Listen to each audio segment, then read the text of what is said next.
네, 소개받은 백경태 목사입니다. 먼저 이 예배를 받으신 우리 하나님께 제가 할렐루야라고 하나님을 찬양하면 아멘으로 화답하시면서 먼저 삼위 하나님께 영광을 돌립시다. 하나님께서 우리 예배를 받으시고 영광을 취하실 것입니다. 할렐루야. 네. 할렐루야. 네. 자, 중고 청년들만 할렐루야. 네. 야, 청년들만 하지 말고 야, 중고등부. 자, 너 얼굴에 티가 나거든. 자, 중고등부 할렐루야. 사랑합니다. 이게 중고등부지. 저는 있잖아요, 어린 친구들 보면 너무 가슴이 아직까지 뜁니다. 제가 어느 순간이 가장 좋으냐면, 여러분들 야 니네들은 지금 아멘 이래도 앞에 나가서 입만 뻥긋거려도 이분들은 너무 좋아한다. 성도님들 뒤에 앉아서 성도님들 표정을 딱 보니까 이게 청소년들 그 다음에 다음 세대의 그 저력이거든요. 그냥 가만히 서 있는데 좋아해. 그제? 할렐루야? 계속 할 때마다 시킨다. 자, 감사합니다. 저희 귀한 자리에 불러주셔서 너무 감사합니다. 제가 지금 무직이거든요. 교회를 사임하고 SFC 간사도 사임하고 소개를 어떻게 해야 될지 잘 몰라가지고 버벅거리고 계시던데, 지금 무직이라서 제가 오늘 오전 예배를 이 교회에서 드리고 같이 식사하고 했는데 제가 첫인상이 너무 좋았습니다. 제가 딱 들어왔는데 어떤 분이 환하게 웃으시면서, 남자분이셨는데 환하게 웃으시면서 처음 오셨습니까? 이렇게 얘기하더라고요. 제가 감동을 받았습니다. 처음 온 사람을 그렇게 티가 안 나고 그렇게 환하게 맞이해 주시는 그게 너무 감사하고, 또 하나 감동이 우리 목사님 너무 말씀을 빠르게 전하셔가지고, 제가 좀 말이 빠르지 않습니까? 그래 이게 청소년 사역자의 그 버릇입니다. 그래서 이게 말이 웬일 쟤네들 와다다다다 하지 않으면 그냥 말과 말 사이에 잡생각이 들어가거든요. 그래서 이게 특화되어 있어요. 그래서 다른 교회 가면 내 말 못 알아들을까 봐 되게 걱정 많이 하는데, 오전 예배 딱 들어보니까 역시 간사 출신이라 가지고 나랑 똑같구나. 그래서 제가 마음이 훨씬 편합니다. 그리고 밥도 맛있고요. 그래가지고 제가 등록 카드 쓸 뻔했네. 아이고. 제가 다음 주 되면 감사하게 담임 사역자로 이제 노예만 통과가 되면 담임 사역에 부임하게 됩니다. 부임하기 마지막 이제 교회로, 한 달 동안 제가 교회를 좀 순회하고 있는데 마지막 교회로 이게 귀한 교회에 보내주셔가지고 참 감사합니다. 우리 또 문미애 간사님하고 제 간사 동기입니다. 그래서 진짜 이제 젊었을 때 새파란 아무 개념 없을 때 만나가지고 같이 간사 훈련 받고 했는데, 지금은 머리에 흰머리도 많이 나시고 현타를 많이, 세월의 현타를 많이 맞으셨더라고요.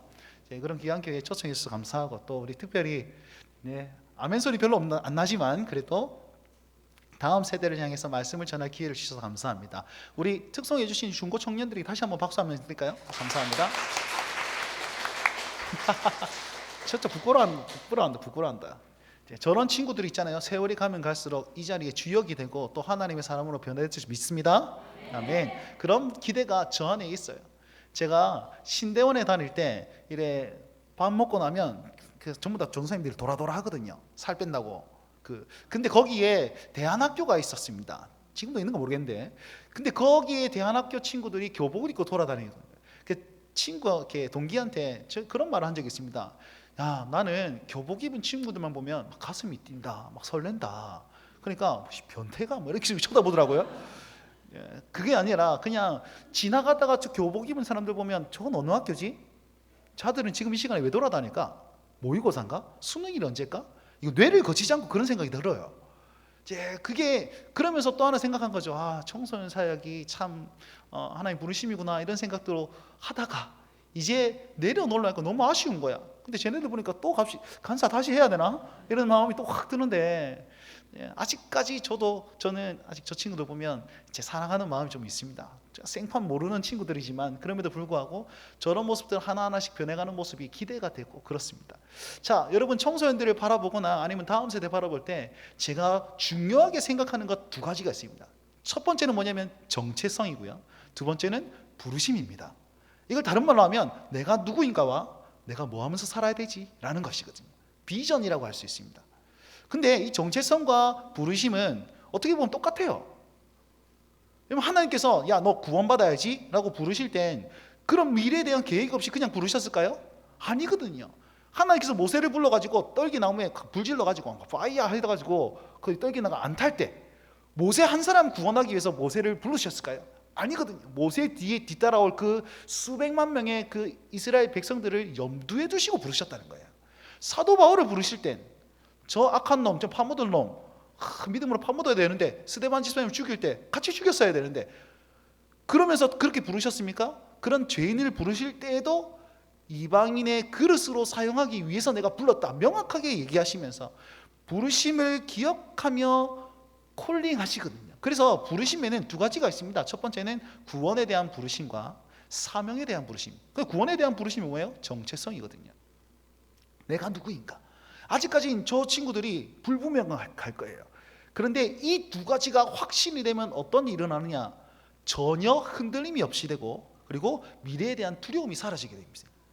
왜냐하면 지금 내 인생을 평가할 것이 무엇입니까? 하나님 날 보실 때 하나님의 자녀로 보시고 하나님의 사람으로 보시는구나, 나를 주의 택한 백성으로 보시는구나, 그렇게 여겨지는데 다른 사람의 평가가 무슨 소용이 있습니까? 그러면서 흔들림 없이 걸어갈 수 있고 내 미래에 내 인생의 끝에 주님께서 두 팔 벌려 나를 안으실 것인데 나를 위해서 큰 계획을 준비하시고 그 일들을 이루실 것인데 미래에 대한 두려움이 뭐가 두렵겠습니까? 가는 거죠. 그래서 이 두 가지가 정말 중요하다고 생각합니다. 야, 뭐가 중요하다고? 첫 번째 뭐? 이거 봐, 딴 생각하고 있잖아요 지금. 따라해봅니다. 정체성. 두 번째는 부르심. Do you understand?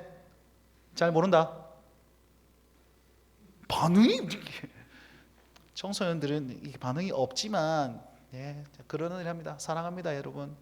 자, 이 두 가지가 정말 중요하거든요. 오늘 말씀이 거기에 포인트를 가지고 여러분이 다음 세대 그리고 우리 중고 청년들이 하나님 앞에 정말 제대로 된 정체성과 부르심의 확신으로 살기를 기대하는 마음으로 이 말씀을 준비했습니다.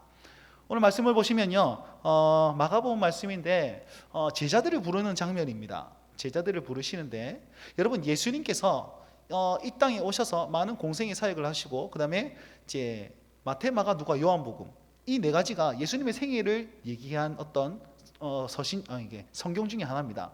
마가복음은요, 이 마가는 예수님을 소개하는데 뭐라고 소개하냐면 이분이 바로 능력 많으신 분입니다 라고 소개를 합니다. 1장에 보시면 복음을 딱 얘기를 하면서 세례 요한이 등장하거든요. 세례 요한이 가가지고 사람들이 묻습니다. 야, 너 왜 세례를 주냐? 네가 선지자냐? 나는 선지자가 아니다. 그럼 뭔데? 메시아냐? 메시아는 아니다. 이 메시아는 나는 그분의 신발끈을 풀지 못할 정도로 나는 그냥 비천한 사람이고 그분은 나는 물로 세례를 주지만 그분은 성령으로 세례를 줄 만큼 위대하시고 능력 많으신 분이시다. 그럼 너는 뭐냐? 나는 광야에 외치는 소리와 같다라고 얘기하면서 세례 요한의 입을 통해서 예수님은 능력 많으신 분입니다 라고 소개를 딱 하고 시작을 합니다. 그러면 이제 예수님이 딱 오셔가지고 자기가 능력 많으신 분이라는 사실을 증명해야 될 거 아닙니까? 그래서 말씀하시면서 그 다음에 기적을 보여주시죠. 치유하시고 또 귀신들을 쫓아내시고 그리고 죽음조차도 이제 살리시는 그런 모습들을 통해서 이적을 통해서 능력 많으신 메시아의 사역을 드러내고 계십니다. 자, 그런데 이 사역을 하기 직전에 예수님께서 뭘 하시느냐면 제자들을 먼저 부릅니다. 여러분 가만히 생각해 보세요. 내가 능력 많다라는 사실을 먼저 보여주고 야, 날 따르라 이렇게 하면 얼마나 쉽겠습니까 일이. 그렇죠? 일단 모임에서 카드를 딱 드러내가지고 결제를 딱 하면 그 사람 내 사람 되는 겁니다. 결제 딱 해주면은 그 다음에 무슨 부탁을 하면 다 들어준단 말이에요. 예수님께서 먼저 보여주시고 자, 나 이런 사람이니까 날 따라와, 실망시키지 않을게, 이러면 그냥 사역이 쉬울 건데 예수님께서는 그냥 먼저 제자들 부르십니다. 믿음으로 부르시는 거죠. 그런 다음에 자기의 모습을 메시아의 사역을 진행하고 있습니다. 자, 이게 예수님의 사역의 방법이에요. 그럼 오늘 본 말씀은요, 이제 2차 갈릴리 사역을 하기 전에 더 큰 이적을 보여주시기 전에 진짜 12제자들을 확증 딱 하고 시작을 하는 겁니다. 여러분 그러면 예수님을 따랐던 사람들은 어떤 사람입니까? 12제자들을 쫙 목록을 보면요, 별 볼 일 없는 사람들입니다. 자, 여러분 만약에 중고등학생들에게 물어봅시다. 여러분 친구 중에 어떤 친구가 있었으면 좋겠습니까? 내 친구가 전교 1등이었으면 좋겠습니까? 아니면 전교 꼴등이었으면 좋겠습니까? 여기 1등 있습니까? 꼴등은 있을 것 같은데. 여러분 모르는 문제 딱 있으면 야 이거 뭔데? 아 그건 말이지 이렇게 푸는 거야. Do you understand? 오케이. 그럼 얼마나 편해. 근데 있잖아요, 전교 꼴등도 좀 필요합니다. 이쪽에는 전교 1등 딱 두고 이쪽에는 진짜 일진 딱 보디가드처럼 딱 해가지고 야 건드리지 마라 죽는다, 이런 친구 한 명 있으면 얼마나 좋을까. 제가 섬기던 모든 민족교회에 고등부 친구 중에 일진의 끝판대장이 있어요. 얘가 진짜 발이 이렇게 확 넓어가지고 걔 건너면 형님들이 쫙 따라오기 때문에 아무도 못 건드리는 친구였습니다. 근데 신앙생활 겁나 열심히 해요. 믿음이 있는지 없는지 좀 나이롱이긴 한데 좀 애매모호합니다. 그럼 나하고 찐친 먹었어요. 그냥 같이 밥 먹으면서 지 했던 얘기 다 나한테 하고 나도 이렇게 인정해주고 이러니까 내 옆에 탁 달라붙어가지고 진짜 잘 도와준 친구였거든요. 연합수련을 딱 했는데 저쪽 어떤 교회에서 양아치 떼거리가 온 거예요. 그리고 지금 위원들이 가지고 간사님 큰일 났습니다. 저 교회 지금 엉망진창입니다. 어떻게 합니까? 막 불안해 온 거예요. 그 딱 보니까 그 양아치들 중에 내 아는 사람도 있더라고. 야 일로 와봐. 니 왜 여기 있노? 이렇게 했더니 그리고 이 끝판대장한테 가지고 야 걔 왔던데. 그러니까 예 안 그래도 제가 정리 다 했습니다. 와 정리 다 했어. 아무도 찍소리 못해요. 그런 친구 있으면 좋나 안 좋나? 내 괴롭히는 일 있으면 친구한테 딱 전화해가지고 야 형님 오빠 누나 일진 누나 딱 있으면 딱 얼마나 좋아. 또 한 사람 더 필요합니다. 카드 딱 드러내가지고 내가 계산할게, 이런 친구 있으면 얼마나 좋아. 오른쪽에는 전교 1등, 옆에는 이제 보디가드, 뒤에는 결제할 사람. 이렇게 도 완벽한 친구 관계 아니겠습니까? 우리가 꿈꾸는 그런 친구 관계 아니에요. 예수님께서 오셔가지고 사역을 시작하는데 갑자기 대제사장 차 몰고 가고 헤롯 대왕 문 열어주고 바리새인들 캐리어 끌고 가면 얼마나 가오가 서겠습니까? 이렇게 예수님의 능력 많으면 그냥 보여줄 수 있는 것 아니겠습니까? 그런데 예수님 주변에 있었던 사람들은 12제자를 가만히 살펴봐도 대부분의 사람들이 어부 출신이고, 어떤 사람은 열심당원, 열정은 대단한데 그냥 혈기왕성한 어떤 사람, 그리고 죄인의 끝판대장인 세리들, 그리고 출신 좋은 사람 딱 한 사람 있습니다. 가롯 유다. 그리옷 출신의 유다. 그리옷이 어떻게 보면 유다 안에 있는 지역이거든요. 소위 말해 우리가 인서울한 사람 이렇게 평가할 수 있습니다. 출신 좋은 사람 딱 한 사람인데 배신 때렸죠. 그런 사람들이 몰려다니는 거예요. 그리고 예수님께서 지나가실 때 병자들이 쭉 쫓아다니면서 이거 좀 낫게 해주세요, 이거 좀 낫게 해주세요. 또 이쪽에는 여자들이 쭉 쫓아다닙니다. 지금은 여자들이 많으면 인기가 많나 보다 이렇게 생각하는데, 그 당시에는 사람 취급하지 못하는 사람들이 우르르 쫓아다녔다는 거예요. 그러니까 겉에서 보기에는 능력 많은 사람이 아니라 저건 뭐지? 이런 느낌이 드는 거죠. 자, 그렇게 예수님께서 쭉 사역하시는데, 예수님께서 12제자들을 딱 뽑으시고 그 제자들을 선택하신 다음에 그를 보고 뭐라고 평가하시냐면 이렇게 말씀하고 있습니다. 13절 말씀 다 같이 한번 읽습니다. 13절입니다. 읽습니다. 시작. 또 산에 오르사 자기가 원하는 자들을 부르시니 나온지라. 아멘. 여러분, 별 볼 일 없는 사람들이 쭉 모여 있는데 그 사람들을 보고 예수님께서 뭐라고 말씀하십니까? 내가 원하는 사람들이다. 내가 원하는 사람들이다. 이렇게 평가하는 거예요. 여러분, 부모님들이 와가지고 옆에 애들이 특송을 쫙 하니까 엄마 미소 막 펼치면서 하고 있는데 집에 가보면 그 미소가 살아있습니까? 일단 방구석 딱 쳐다보면 갑자기 없던 화가 나타나기 시작하고 은혜가 다 사라지지 않습니까? 오늘 담임 목사님께서 하나님 나라에 대해서 딱 했는데 갑자기 돌짝밭에 뿌린 씨앗처럼 분노 폭발, 좀 치아라 이렇게 된 거 아니에요? 너가 얘기다, 너가 얘기. 여러분, 그런 마음대로 가는 그럼에도 불구하고 딱 봤는데 예수님께서 얘네들 보고 뭐라고 하면 내 사람들, 내가 원하는 사람이다. 할렐루야 아멘 할 때 아무도 입도 뻥끗하고 아멘 이렇게 속으로 아멘 하는 친구들이지만, 예수님께서 바라보실 때 내가 원하는 사람들이다. 우리는 성적표로 보거나 아니면 일상의 어떤 그것들로 평가하지 않습니까? 주변의 친구들과의 그런 관계 속에서 어떤 친구를 만나느냐, 성적이 어떠느냐, 대학을 어디 갔느냐, 직장이 무엇이냐, 혹은 내가 지금 뭔가를 이루었느냐 안 이루었느냐, 그걸 가지고 평가할 때가 상당히 많다는 거예요.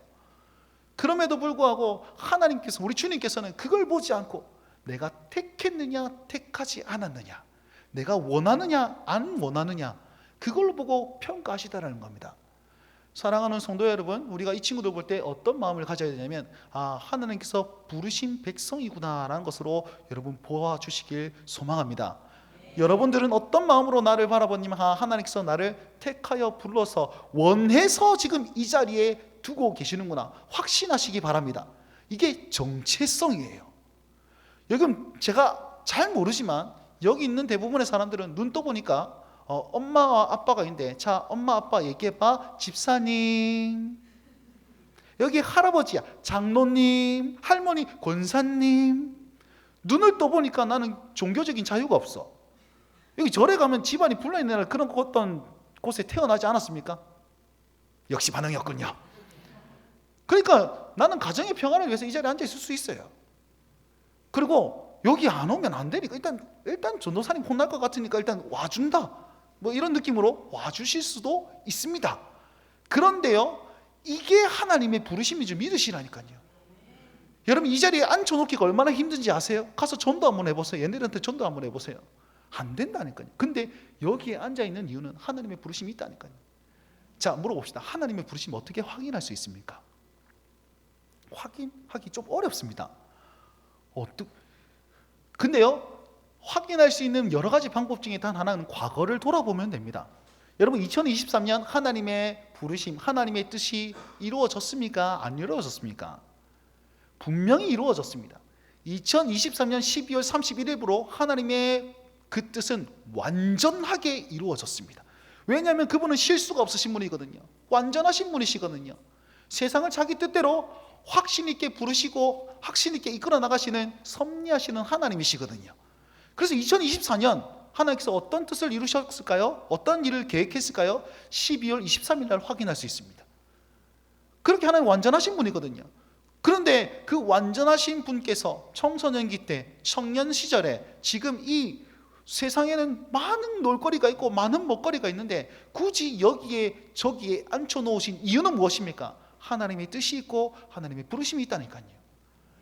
여러분들이 여기 있는 것은 하나님의 부르심입니다. 그래서 우리가 그 부르심에 확신하고 걸어갈 때에 하나님을 경험할 수 있고 또 하나님의 뜻을 이해할 수 있는 거예요. 그리고 딱 봤을 때, 어이구, 특성은 저 입을 좀 빵긋빵긋 벌리지. 집에 가서 그런 말 하지 마세요. 잘했다 해서 맛있는 거 사주, 마라탕 좀 사주시고 그렇게 하세요. 니는 찬송을 그거밖에 못하나, 이렇게 말씀하지 마시고요. 마스크를 좀 벗지, 진짜 마스크 쓰고 이렇게 하지 마시고요.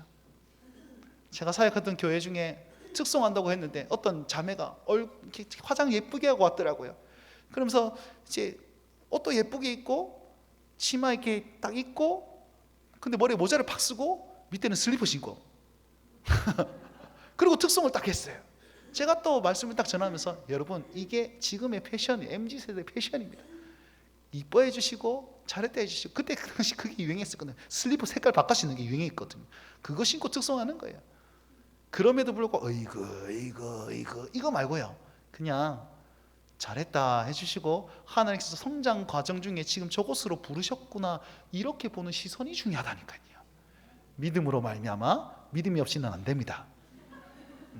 여러분들도 마찬가지요. 믿음으로 말미암아 나를 그렇게 보셔야 돼요. 이곳에 진짜 언제 끝나노, 지금 빨리 끝냈으면 좋겠는데 라고 생각될지라도 그 마음 가지고 살아갈 때에 우리는요, 어떤 역경이 와도 인내할 수 있는, 견딜 수 있는 힘이 주어질 줄 믿습니다. 자, 두 번째, 예수님께서 부르십니다. 제자들을 부르시는데 왜 부르십니까? 좀 상태 메롱인 친구들을 다 불러셨어요. 이유가 뭐냐면 14절 말씀이 이렇게 하고 있습니다. 다 같이 한번 읽읍시다. 14절 읽습니다. 시작.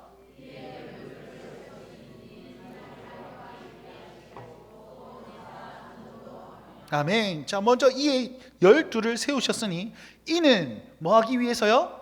자기와 함께 하기 위해서. 이게 첫 번째 부르심이거든요. 불러가지고 어때 잘 써먹으려고, 어째 잘 써먹으려고 하는 것이 아니라 일단 함께 하기 위해서 부르셨다. 여러분, 이 함께 하다는 말은 임마누엘이라고 말할 수 있습니다. 예수님께서 이 땅에 오신 이유 무엇입니까? 임마누엘, 하나님이 우리와 함께 하시니라, 그의 이름을 임마누엘이라 하리라 라고 하면서 예수님 탄생하실 때 그 이름을 주셨습니다. 그리고 예수님께서 승천하실 때 마태복음 28장 딱 보니까 내가 세상 끝날까지 너희와 항상 함께 있으리라. 임마누엘을 딱 말씀하셨습니다. 요한계시록 21장 22장 가보니까 거기에 그 교회와 함께 하시니라 되어 있습니다. 무슨 말입니까? 임마누엘인 거예요. 예수님이 오신 이유, 그리고 다시 오실 그 예수님은 우리와 함께 하시는 임마누엘의 하나님, 성자 하나님이란 뜻입니다. 이분을 부르신 이유가 무엇입니까? 함께 하기 위해서, 다른 말로 하면 교제하기 위해서, 나와 함께하고 나와 같이 걸어 나아가자, 나와 같이 이 길 걸어 나아가자, 나와 같이 동행하고 나와 같이 교제하자고 불러주셨다니까요. 여러분, 이 사실을 믿으시길 바랍니다. 그래서 우리의 인생 가운데 변치 않는 것 하나가 있습니다. 무엇이면 주님 나와 함께 하신다. 주님 나와 함께 하신다. 주님 나와 함께 하신다. 내가 성적을 갈아먹었을 때도 주님 나와 함께 하시고, 내 인생이 잘 안 풀릴 때도 주님 나와 함께 하시며, 내가 시집장가를 잘 못 가도 하나님 함께 하시며, 내가 취업이 잘 안 돼도 하나님 함께 하시는 거예요. 여러분, 이 부르심 안에서 우리가 믿고 나아갈 때에 하나님께서는 우리와 함께 하시는 사실을 더욱더 명확하게 하셔서 우리 마음 가운데 계속해서 말씀해 주시고 이끌어 주시고 위로해 주시고 격려해 주시는 겁니다. 우리 청소년기 때, 그리고 우리 청년 시절에 이 사실이 정말 중요합니다. 지금 이 시대가 대한민국 역사상 가장 청년들이 살기 힘든 시대가 지금 이 시대거든요. 청년들을 평가할 때 이렇게 평가합니다. 부모보다 학벌은 좋으나 부모보다 못 사는 세대, 노력해도 안 되는 세대라고 얘기를 합니다. 그래서 이 결혼 시즌이 조금 좀 늦어지죠. 직장 가는 게 좀 힘들어집니다. 여러분, 세이노의 가르침이라고 혹시 아십니까? 2024년 그 베스트셀러 중에 하나입니다. 세이노의 가르침. 세이노, 나카무라 세이노, 일본 사람인가? 일본 사람 아니고요. 그럼 마르세유 세이노, 프랑스 사람인가? 그 사람도 아니고, 세이노라는 그런 어떤 아이디를 가진 사람이 이제 이 세상을 살아가는 방법에 대해서 자기들이 현실적인 조언들을 다 묶어놓은 책이 그겁니다. 어떤 일부 내용 중에 그런 내용이 있어요. 갑자기 요즘 묻지마 폭행 이런 거 많지 않습니까? 가가지고 누가 날 시비를 걸었어. 시비를 걸었다? 그럼 어떻게 해야 되는지 이렇게 표현해놨습니다. 일단은 저 사람이 나에게 시비를 걸어서 씩씩거리면서 온다. 그러면 절대 눈을 내리깔지 말고 눈을 똑바로 쳐다봐라. 이렇게 기에서 밀리면 안 된다. 기싸움에 밀리면 안 된다. 그러고 나서 핸드폰을 펼쳐가지고 빨리 영상을 찍든지 음성 녹음을 하든지 딱 녹음해라. 녹음을 한 다음에 그 사람이 시비 걸 때 먼저 치면 안 돼. 먼저 치지 마라. 일단 맞아라. 근데 머리 맞거나 뭐 눈 맞으면 이렇게 한 방에 훅 갈 수 있으니까 이제 이렇게 여기 엉덩이나 뭐 이런 데 맞아라. 허벅지나 살 많은 데 이렇게 맞아라. 일단 맞고 나서는 갑자기 옆에 있는 거 아무도 없고 좁혀라. 그런데 또 마찬가지로 눈이나 머리나 뭐 이런 거 치면 안 된다. 관절을 노려라. 무릎 관절을 탁 치면 걔가 도망가도 못 쫓아오니까 관절을 노려라. 손목까지 탁 쳐라. 뭐 이런 거 다 해놨습니다. 근데 절대로 눈은 꼬라 계속 쳐다봐야 돼. 이 기싸움에 밀리면 안 돼. 그리고 함부로만 하지 마. 욕하지 마. 흥분하지 마. 그러면서 그렇게 또 평가를 해놨어요. 그러고 나서 나중에 경찰에 신고했을 때 그 녹음본을 제시하고, 그러면 정당방위가 되고 네가 잘 할 수 있어. 이런 얘기들을 고지고대로 써놨습니다. 거기에 또 뭐라고 그러냐면 이런 얘기를, 대기업에 들어가는 방법. 일단 입사 처음에 이게 그 신입사원으로 들어가기는 못 들어간다. 그런 꿈도 꾸지 마라. 그럼 어떻게 해야 되냐? 중고사원, 일단 아무 때나 들어가 여기서 1년, 저기서 2년, 저기서 3년 계속 들어가서 경험을 쌓고 나서 그 경험치를 바탕으로 대기업에 이제 넣어라. 그러면 30살이거든요. 30살에 넣으면 그러면 이제 신입사원 아니고 중고사원으로 입사하는 게 가장 빠르다. 이런 어떤 조언들을 많이 해놨습니다. 자, 그러면은 이 세상이 그렇게 살기 각박한 건데 우리가 그렇게 편법으로 눈치 보면서 이렇게 살아야 되는 건가요? 아니요. 우리는 믿음으로 살아야 되는 사람들 아니겠습니까? 하나님께서 이끄시고 부르시는 대로 살아야 되는 건 아니겠습니까? 그래서 현실적인 어떤 방법보다도 하나님이 널 어떻게 생각하느냐, 하나님께서 너를 어떻게 이끌고 사시느냐, 하나님께서 무엇을 계획하고 있느냐, 이걸 대해서 가르쳐야 되는 건 아닐까요? 여러분, 세상은 이렇게 사는 것이 지혜로운 방법이다라고 얘기하지만 우리는 믿음으로 살아야 되는 것입니다. 자, 이런 살기 힘든 가운데서도 하나님께서 내 인생 끝까지 책임져 주신다라는 그런 믿음으로 말미암아 하나님 나와 함께 하심을 확신하면서 살 수 있는 우리 청년들과 우리 청소년들 되시고 우리 성도님들이 다 세지실 주의 이름으로 축원드립니다. 아멘. 마지막으로 우리 이 제자들을 부르신 이유, 우리를 부르신 이유는 무엇입니까? 15절 다 같이 읽겠습니다. 15절입니다. 시작. 아멘. 자, 귀신을 내쫓는 권능도 가지게 하려 하십니다. 그 앞에 절 보시면 또 보내사 전도도 하며 귀신을 쫓아내는 권능도 가지게 하려 하십니다. 능력 주시겠다는 그런 말이죠. 그럼 얘네들 딱 불러가지고 자 가서 귀신 쫓아내, 이런 뜻입니까? 여러분, 귀신을 쫓아낸다라는 말은 무슨 말이냐면, 오늘 오전에 하나님 나라에 대한 어떤 말씀을 들었지 않습니까? 자, 이 땅은 지금 세상은 전부 다 귀신들, 사탄이 우는 사자와 같이 우리를 먹으려 하고 있습니다. 이 땅을 악한 영들이 지배하고 있는 곳입니다. 그곳에서 믿는 사람들이 가서 그곳에 귀신을 쫓아낸다는 말은 그곳을 하나님 나라로 세우고 하나님 나라로 선포한다는 뜻입니다. 그럼 다른 말로 하면 우리를 부르셨어요. 진짜 별 볼 일 없는 사람이고 정말 내세울 것 없는 사람이지만 함께 하시기 위해서 부르셨습니다. 임마누엘 하시면서 우리를 양육시키고 자라게 하십니다. 자라게 하셔서 그들로 말미암아 어떤 일을 이루게 하시려고요? 이 세상이 지배하는 악한 생각들과 악한 가치관들과 사탄의 생각들과 여러 가지 어떤 불합리한 어떤 것들에서 그곳에서 하나님 나라를 선포하고 그곳에서 복음을 내세우며 그곳에서 하나님의 뜻을 드러낼 수 있는 하나님의 사람으로 삼기 위해서 부르셨다라는 것입니다. 이걸 전문용어로 뭐라 그럽니까? 사명이라고 하는 겁니다. 사명. 그래서 우리 하나님의 사람들, 중고 청년들이 여기에서 함께 주와 함께 신앙생활을 하다가 학생은 학생 나름대로 그 학교 안에서 하나님 나라 복음을 선포하고 그것을 하나님 나라 세우는 곳에 이제 나아가게 되고, 또 직장인은 직장인 나름대로 그 직장에서 하나님의 복음과 그곳을 하나님 나라로 세우는 그런 어떤 사명자로 하나님께서 우리를 보고 계시다는 겁니다. 그래서 우리는요, 사명받은 주의 백성인 거죠. 평가받는 주의 백성 아닙니다. 세상의 평가를 뒤로하고 우리의 사명과 목적은 여기에 있다라고 얘기하면서 그 목적대로 살다 보면 하나님께서는 입히시고 먹이시고 세우시고 역사하시는 그런 일들 가운데 하나님께서 그 하나님을 경험하게 될 것이라는 것입니다.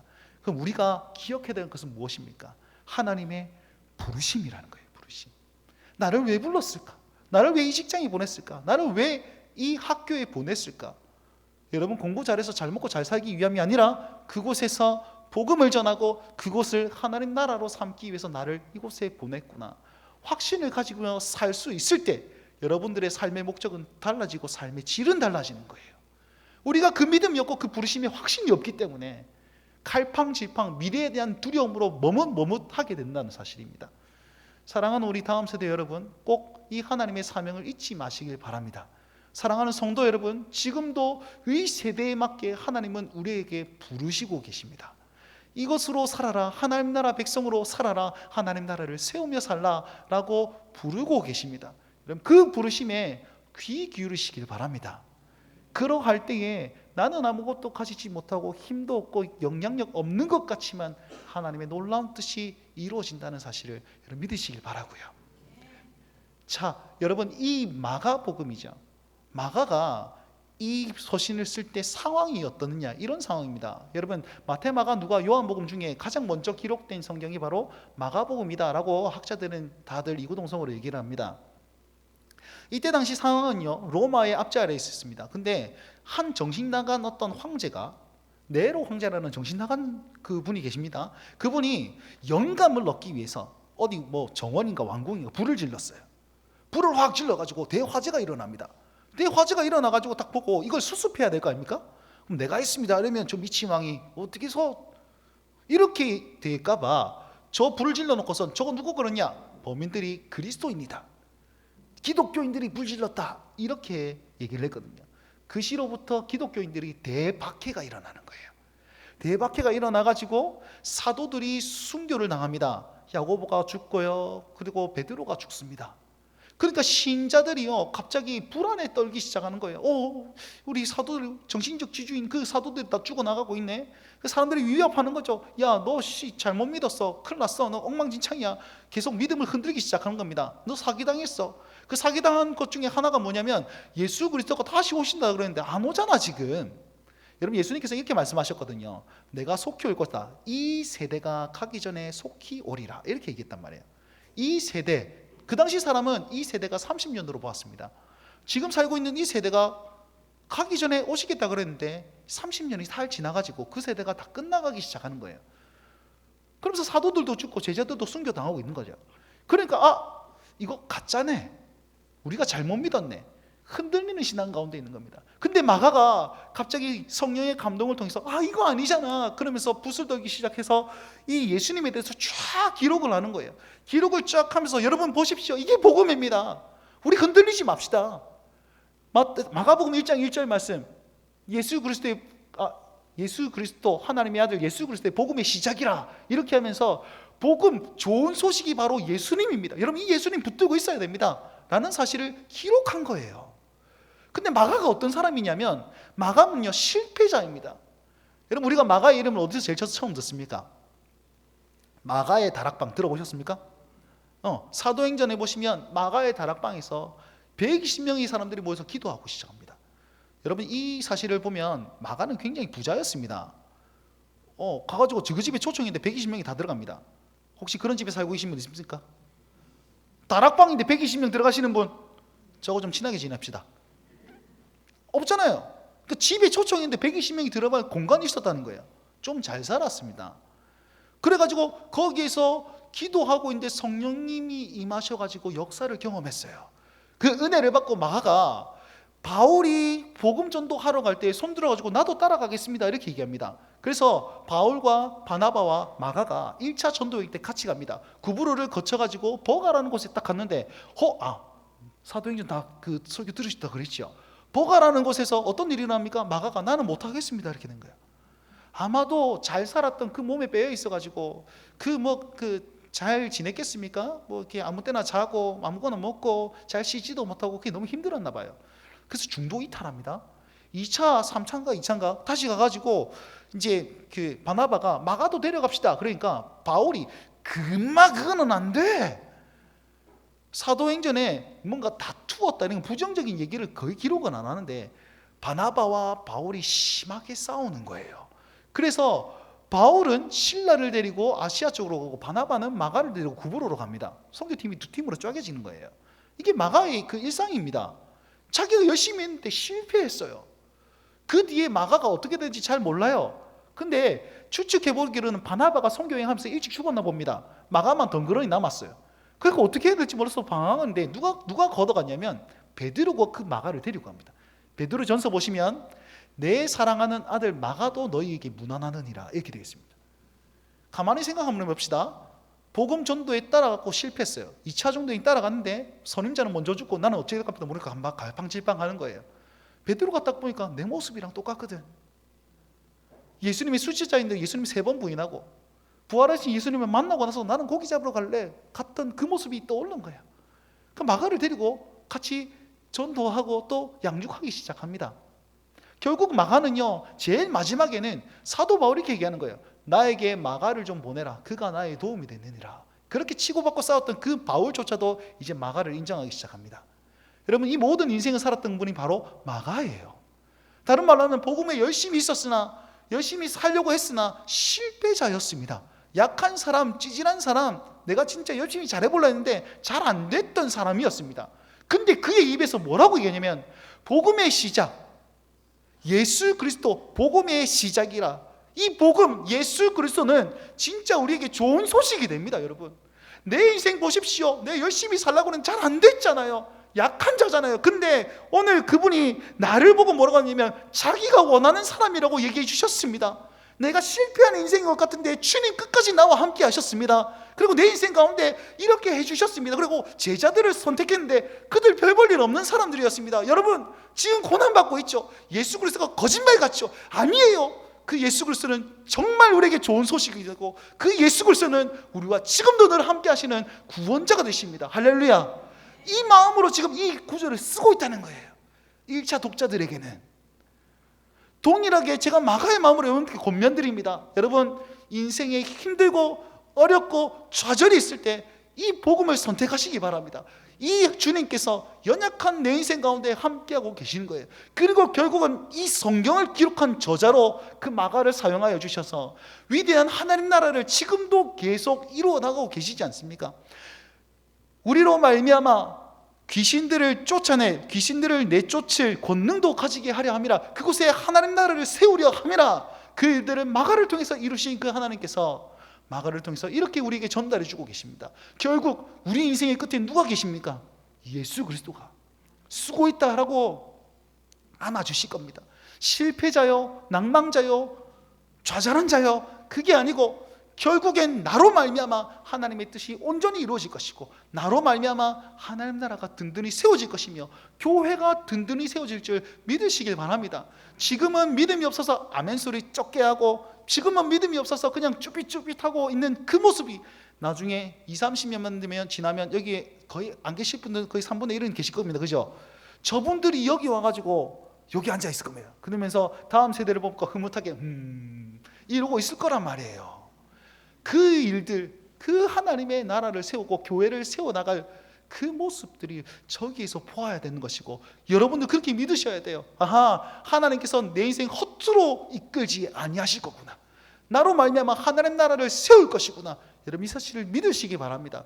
하이델베르크 교리문답에 보시면 하나님의 섭리, 하나님의 섭리를 믿는 사람들은 세 가지 유익을 얻는다 했습니다.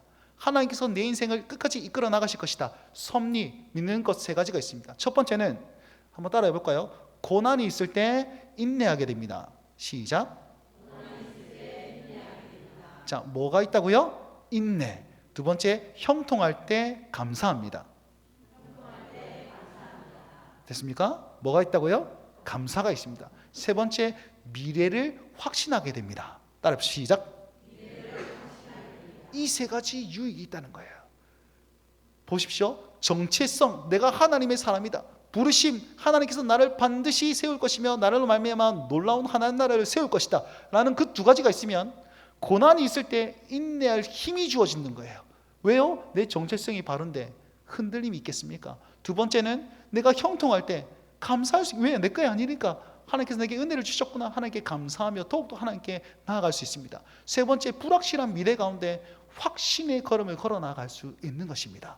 제 말이 아니라 교리문답에 그렇게 나와 있는 것이죠. 이것을 믿기 위해선 정체성과 부르심이 있습니다. 그래서 오늘 13절 말씀, 그가 부르실 때에 제자들이 뭐 했습니까? 나 간지라, 나 온지라. 주님께서 부르실 때 나 온지라 라고 얘기하고 있습니다. 사랑하는 우리 청소년, 청년 여러분, 이 부르심, 오늘도 우리를 사명자로 부르시는 이 말씀 가운데 나아가시길 바랍니다. 그 부르심을 붙잡고 나아가시길 바랍니다. 주님께서 나아오시고 보냄을 받은 자로서 나아가시길 바랍니다. 사랑하는 성도 여러분, 이 말씀의 부르심 앞에 나아오시고 사명자로 나아가시길 주의 이름으로 축복합니다. 그려 할 때에 이곳에서부터 하나님 나라가 세워질 것이고, 이곳에서부터 든든한 교회가 세워지고 다음 세대에 소망이 있을 줄 믿으시길 바랍니다. 아멘. 기도합시다. 이 시간 한 목소리로 한번 좀 기도했으면 좋겠습니다. 하나님께서 우리를 부르셨습니다. 나의 어떠함, 내가 준비되었기 때문에 부르신 것이 아니라 나를 원하셨기 때문에 부르셨습니다. 내가 부르셨기 때문에, 하나님께서 부르셨기 때문에 내가 이 자리에 있습니다. 아버지 하나님, 다시 한번 그 부르심 안에 내가 나아갑니다. 주여, 나와 함께 하시고 나로 말미암아 주의 뜻, 하나님 나라를 이루어 주시옵소서. 말씀을 기억하시면서 통성으로 기도하였으면 좋겠습니다. 기도하겠습니다.